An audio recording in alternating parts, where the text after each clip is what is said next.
یہ انہی حروف مقطعات میں سے ہیں جس کا صحیح مطلب اللہ تعالیٰ کے سوا کوئی نہیں جانتا۔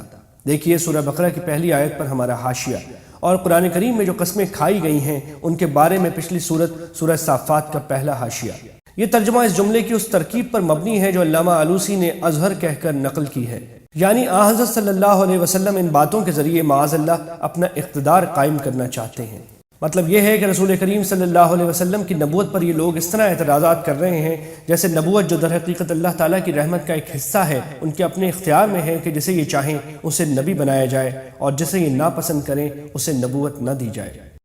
یعنی اگر یہ اتنے وسیع اختیارات کے مالک ہیں تو ان میں رسیاں تان کر آسمان پر چڑھنے کی بھی طاقت ہونی چاہیے، جو ظاہر ہے کہ انہیں حاصل نہیں ہے۔ اس لیے آسمان و زمین کی معلومات پر انہیں کیا اختیار ہوگا جس کی بنا پر وہ یہ رائے دیں کہ فلاں کو نبی بنایا جائے اور فلاں کو نہ بنایا جائے۔ مقصد یہ ہے کہ جو بڑی بڑی قومیں پہلے گزری ہیں ان کے مقابلے میں یہ لوگ ایک چھوٹا سا لشکر ہیں جو خود اپنے وطن میں شکست کھا جائے گا۔ یہ فتح مکہ کی پیشن گوئی ہے، اور واقعہ بھی یہی ہوا کہ یہ سارے بڑے بولنے والے فتح مکہ کے موقع پر ایسی شکست کھا گئے کہ مکہ مکرمہ پر ان کا کوئی اقتدار باقی نہیں رہا۔ اس سے مراد سور پھونکنے کی آواز ہے جس کے ساتھ ہی قیامت آ جائے گی۔ یہ کافروں کا وہی مطالبہ ہے جس کا ذکر پہلے بار گزرا ہے کہ اگر ہم پر عذاب آنا ہے تو ابھی فوراً کیوں نہیں آ جاتا۔ سورت کے شروع میں کافروں کی وہ باتیں ذکر کر کے ان کی تردید فرمائی گئی تھی جن سے حضور اقدس صلی اللہ علیہ وسلم کو رنج ہوا کرتا تھا۔ اب یہاں سے یہ فرمایا جا رہا ہے کہ ان کی بیہودہ باتوں پر صبر کر کے آپ اپنے کام میں لگے رہیے، اور اسی سلسلے میں کچھ پچھلے انبیاء کرام کے واقعات بیان فرمائے جا رہے ہیں جن سے حضرت صلی اللہ علیہ وسلم کو تسلی ہو۔ ان میں سے پہلا تذکرہ حضرت داؤد علیہ السلام کا ہے۔ جیسا کہ سورہ انبیاء میں گزر چکا ہے، اللہ تعالیٰ نے حضرت داؤد علیہ السلام کو بہت دلکش آواز عطا فرمائی تھی، اور معجزے کے طور پر یہ خصوصیت بخشی تھی کہ جب وہ اللہ تعالیٰ کا ذکر کرتے تو پہاڑ بھی آپ کے ساتھ ذکر اور تسبیح میں شریک ہوتے تھے، اور اڑتے ہوئے پرندے بھی رک جاتے اور وہ بھی ذکر کرنے لگتے تھے۔ یہاں سے آیت نمبر 24 تک جو واقعہ بیان ہوا ہے اس کا خلاصہ یہ ہے کہ حضرت داؤد علیہ السلام سے کوئی لغزش ہو گئی تھی۔ اللہ تعالیٰ نے اس لغزش پر تنبیہ کرنے کے لیے یہ دو آدمی غیر معمولی طریقے سے آپ کے پاس اس وقت بھیجے جب آپ اپنی عبادت گاہ میں تھے۔ ان دونوں نے اپنا ایک جھگڑا فیصلے کے لیے آپ کے سامنے پیش کیا۔ آپ نے فیصلہ تو فرما دیا، لیکن اس کے ساتھ ہی آپ سمجھ گئے کہ یہ مقدمہ جو آپ کے سامنے پیش کیا گیا ہے اس کے ذریعے اللہ تعالیٰ نے ایک لطیف پیرائے میں انہیں تنبیہ کی ہے، اس لیے وہ فوراً سجدے میں گر گئے اور توبہ اور استغفار میں مشغول ہو گئے۔ قرآن کریم نے تفصیل نہیں بتائی کہ وہ لغزش کیا تھی اور اس مقدمے کے پیش ہونے سے انہیں اس کا خیال کس طرح آیا، کیونکہ قرآن کریم تو صرف یہ سبق دینا چاہتا ہے کہ بھول چوک تو انسان کی خاصیت ہے۔ بڑے بڑے بزرگوں یہاں تک کہ انبیاء کرام سے بھی معمولی قسم کی لغزشیں ہو جاتی ہیں، لیکن یہ حضرات اپنی کسی لغزش پر اصرار نہیں فرماتے، بلکہ جو ہی اپنی غلطی واضح ہوتی ہے فوراً اللہ تعالیٰ سے رجوع کر کے اس پر توبہ اور استغفار کرتے ہیں۔ یہ عملی سبق حضرت داؤد علیہ السلام کے اس واقعے کی تفصیل جاننے پر موقوف نہیں ہے۔ البتہ جو حضرات مفسرین تفصیل میں گئے ہیں انہوں نے مختلف باتیں کہی ہیں۔ اس سلسلے میں طرح طرح کی داستانیں بھی گھڑی گئی ہیں، جن میں سے ایک بیہودہ داستان بائبل میں بھی ہے کہ حضرت داؤد علیہ السلام نے اپنے ایک سپہ سالار اوریہ کی بیوی سے معاذ اللہ زنا کا ارتکاب کیا تھا، لیکن یہ داستان تو بیان کرنے کے بھی لائق نہیں ہے۔ ایک جلیل القدر پیغمبر کے بارے میں جنہیں خود قرآن کریم کے بیان کے مطابق اللہ تعالیٰ کا خاص تقرب حاصل تھا، ایسی بات یقیناً من گھڑت ہے۔ البتہ بعض مفسرین نے یہ روایت بیان کی ہے کہ اس زمانے میں کسی شخص کی بیوی سے نکاح کرنے کی خواہش ظاہر کر کے اس کے شوہر سے یہ فرمائش کرنا معیوب نہیں سمجھا جاتا تھا کہ وہ اپنی بیوی کو طلاق دے دے۔ یہ ایک عام رواج تھا جس پر کوئی برا بھی نہیں مانتا تھا۔ اوریہ کی بیوی چونکہ بہت ذہین تھی، اس لیے حضرت داؤد علیہ السلام نے اپنے معاشرے کے چلن کے مطابق اس سے یہ فرمائش کی تھی کہ وہ اسے طلاق دے دے تاکہ وہ حضرت داؤد علیہ السلام کے نکاح میں آ سکے۔ ایسی فرمائش نہ تو گناہ تھی کیونکہ شوہر کو حق حاصل تھا کہ وہ یہ بات مانے یا نہ مانے، اور نہ معاشرے کے رواج کے مطابق معیوب تھی، لیکن ایک جلیل القدر پیغمبر کے شایان شان نہیں تھی۔ اس لیے اللہ تعالیٰ نے اس لطیف پیرائے میں آپ کو تنبیہ فرمائی، چنانچہ آپ نے اس پر استغفار فرمایا اور پھر نکاح کی تجویز پر عمل بھی نہیں کیا۔ یہ تشریح اگرچہ بائبل والے واقعے کی طرح لغز تو نہیں ہے، لیکن کسی مستند روایت سے ثابت بھی نہیں۔ اصل بات یہ ہے کہ لغزش جو کوئی بھی تھی، اللہ تعالیٰ نے اپنے ایک جلیل القدر پیغمبر کو اس پر نہ صرف یہ کہ معاف فرمایا، بلکہ اس پر اتنا پردہ ڈالا کہ قرآن کریم میں بھی اسے صراحت کے ساتھ بیان نہیں فرمایا۔ اس لیے اس بات کی چھان بین جسے اللہ تعالیٰ نے خود خفیہ رکھا ہے، نہ تو اس جلیل القدر پیغمبر کی تعظیم کے شایان شان ہے، نہ اس کی کوئی ضرورت ہے، لہٰذا اسے اتنا ہی مبہم رکھنا چاہیے جتنا قرآن کریم نے اسے مبہم رکھا ہے، کیونکہ جو سبق قرآن کریم دینا چاہتا ہے وہ اس کے بغیر بھی پوری طرح حاصل ہو جاتا ہے۔ یہ آیت سجدہ ہے، یعنی جو شخص اس کی عربی میں تلاوت کرے یا تلاوت سنے اس پر سجدہ کرنا واجب ہے۔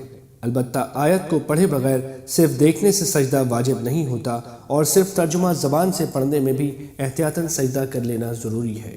یہ آخرت کے ضروری ہونے کی دلیل ہے، اور پچھلی آیتوں سے اس کا ربط یہ ہے کہ جب ہم نے حضرت داؤد علیہ السلام کو اپنے خلیفہ کی حیثیت میں یہ حکم دیا کہ وہ عدل و انصاف سے کام لیں، تو کیا ہم خود انصاف نہیں کریں گے؟ اسی انصاف کے لیے آخرت میں حساب و کتاب ہوگا، ورنہ یہ لازم آئے گا کہ ہم نے نیک لوگوں اور بدکاروں کے درمیان کوئی فرق نہیں رکھا، اور دنیا میں چاہے کوئی شخص اچھے کام کرے یا بدکاری کا مرتکب ہو، نہ اس سے کوئی باز پرس ہونی چاہیے اور نہ نیک آدمی کو کوئی انعام ملنا چاہیے۔ ایسی بے انصافی اللہ تعالیٰ کیسے گوارا فرما سکتے ہیں؟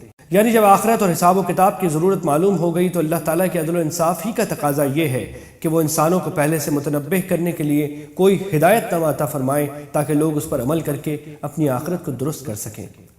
اس کے لیے قرآن کریم کی شکل میں اللہ تعالیٰ نے یہ مبارک کتاب نازل فرمائی ہے۔ حضرت سلیمان علیہ السلام کے سامنے وہ بہترین گھوڑے پیش کیے گئے جو جہاد کے مقصد سے اکٹھے کیے گئے تھے، اور ان سے آپ کی سلطنت کی شان و شوکت کا مظاہرہ ہو رہا تھا۔ آپ نے جب ان کا معائنہ فرمایا تو یہ شان و شوکت آپ کو اللہ تعالیٰ کی یاد سے غافل نہ کر سکی، بلکہ آپ نے فرمایا کہ مجھے اس دولت سے محبت اس لیے نہیں ہے کہ اس سے میرے دبدبے کا اظہار ہوتا ہے، بلکہ اس لیے ہے کہ یہ جہاد کے لیے تیار کیے گئے ہیں، اور جہاد اللہ تعالیٰ کی محبت میں کیا جاتا ہے۔ پھر وہ گھوڑے چلتے ہوئے آپ کی نگاہوں سے روپوش ہو گئے تو آپ نے انہیں دوبارہ بلوایا اور ان کی پنڈلیوں اور گردنوں پر پیار سے ہاتھ پھیرنے لگے۔ اس واقعے کو ذکر فرما کر قرآن کریم نے یہ سبق دیا ہے کہ انسان کو دنیا کی دولت یا عزت و شوکت حاصل ہو تو اسے مغرور ہونے اور اللہ تعالیٰ کی یاد سے غافل ہونے کے بجائے اس پر اللہ تعالیٰ کا شکر ادا کرنا چاہیے اور اسے ان کاموں میں استعمال کرنا چاہیے جو اللہ تعالیٰ کے احکام کے مطابق ہوں۔ اس آیت کی یہ تفسیر حضرت عبداللہ بن عباس سے مروی ہے اور قرآن کریم کے الفاظ سے وہ زیادہ قریب معلوم ہوتی ہے۔ حافظ ابن جریر طبری اور امام راضی وغیرہ نے اسی کو ترجیح دی ہے۔ مفسرین کی ایک بڑی جماعت نے آیت اور اس کے واقعے کی ایک اور تفسیر کی ہے جو زیادہ مشہور ہے، اور وہ یہ کہ گھوڑوں کے معائنے کے دوران آپ کی نماز قضا ہو گئی تھی، جس پر آپ نے افسوس کا اظہار کرتے ہوئے یہ فرمایا کہ اس دولت کی محبت نے مجھے اللہ تعالیٰ کی محبت سے غافل کر دیا، اس لیے انہوں نے گھوڑوں کو واپس بلوا کر انہیں اللہ تعالیٰ کے لیے قربان کرنے کا ارادہ کیا اور تلوار سے ان کی پنڈلیاں اور گردنیں کاٹنی شروع کر دی۔ اس تفسیر کے مطابق آیت کا ترجمہ بالکل مختلف اس طرح ہوگا: جب ان کے پاس اچھی نسل کے عمدہ گھوڑے پیش کیے گئے تو انہوں نے کہا کہ اس دولت کی محبت نے مجھے اللہ کی محبت سے غافل کر دیا، یہاں تک کہ وہ گھوڑے اوٹ میں چلے گئے تو انہوں نے کہا انہیں واپس لاؤ۔ پھر انہوں نے ان کی پنڈلیوں اور گردنوں پر تلوار سے ہاتھ صاف کرنا شروع کر دیا۔ یہ ایک اور واقعہ ہے جس کی تفصیل نہ قرآن کریم نے بیان فرمائی ہے، نہ کسی مستند حدیث سے اس آیت کی تفسیر کے طور پر کوئی واقعہ ثابت ہوتا ہے۔ جو روایتیں اس آیت کی تفسیر میں بیان کی گئی ہیں وہ یا تو انتہائی کمزور اور لغو ہیں یا ان کا اس آیت کی تفسیر ہونا ثابت نہیں۔ لہٰذا سلامتی کا راستہ یہی ہے کہ جس بات کو خود قرآن کریم نے مبہم چھوڑا ہے اسے مبہم ہی رہنے دیا جائے۔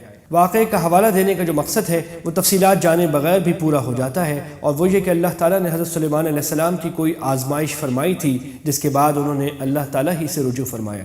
حضرت سلیمان علیہ السلام کو ہواؤں اور جنات اور پرندوں پر جو سلطنت حاصل ہوئی وہ بعد میں کسی کو نہ ہو سکی۔ اس کی تفصیل سورہ انبیاء میں گزر چکی ہے۔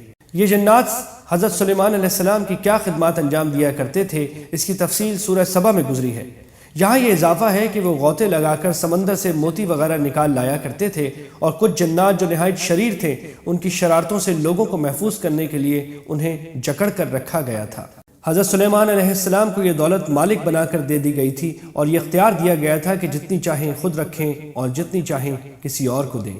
جیسا کہ سورہ انبیاء میں گزر چکا ہے، حضرت ایوب علیہ السلام کو ایک طویل بیماری لاحق ہو گئی تھی۔ وہ صبر کے ساتھ اللہ تعالیٰ سے دعائیں کرتے رہے جس کے بعد انہیں شفا حاصل ہوئی۔ آیت نمبر 42 میں شفا کا واقعہ بیان فرمایا گیا ہے کہ اللہ تعالیٰ نے انہیں ہدایت فرمائی کہ وہ اپنا پاؤں زمین پر مارے۔ انہوں نے زمین پر پاؤں مارا تو وہاں سے ایک چشمہ پھوٹ نکلا۔ اللہ تعالیٰ نے انہیں حکم دیا کہ وہ اس پانی سے نہائیں اور اسی کو پئیں۔ انہوں نے ایسا ہی کیا تو ان کی بیماری جاتی رہی۔ بیماری میں ان کی وفادار اہلیہ کے سوا سب ان کا ساتھ چھوڑ گئے تھے۔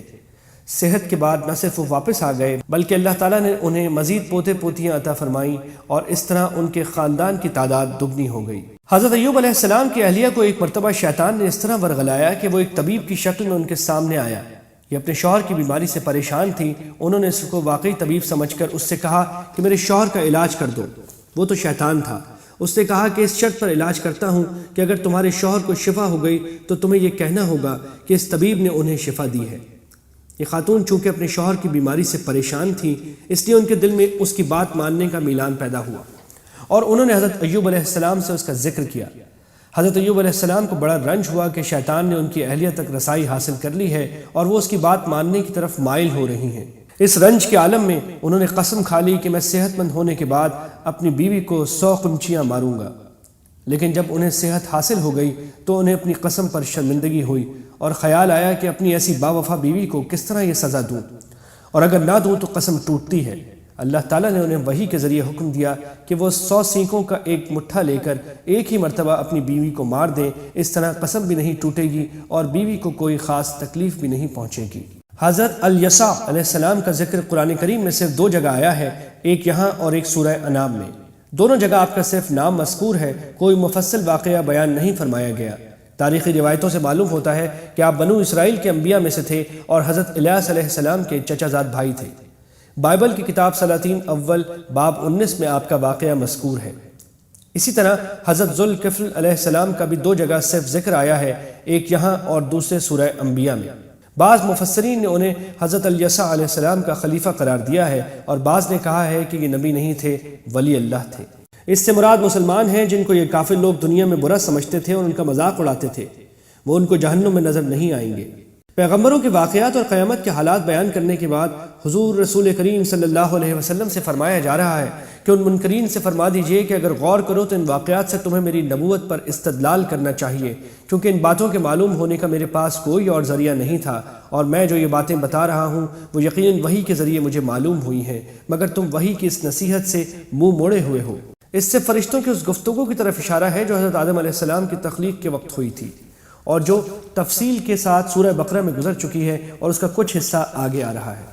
اس واقعے کی پوری تفصیل سورہ بقرہ میں گزر چکی ہے۔ نیز شیطان نے جو مہلت مانگی تھی وہ روز حشر تک کے لیے تھی، لیکن اللہ تعالیٰ نے اس کا وعدہ نہیں فرمایا، بلکہ یہ فرمایا کہ ایک معین وقت تک مہلت دی جاتی ہے، لہٰذا پہلے سور کے بعد تمام مخلوقات کو موت آئے گی تو ان میں شیطان کو بھی آئے گی، جیسا کہ سورہ حجر میں گزر چکا ہے۔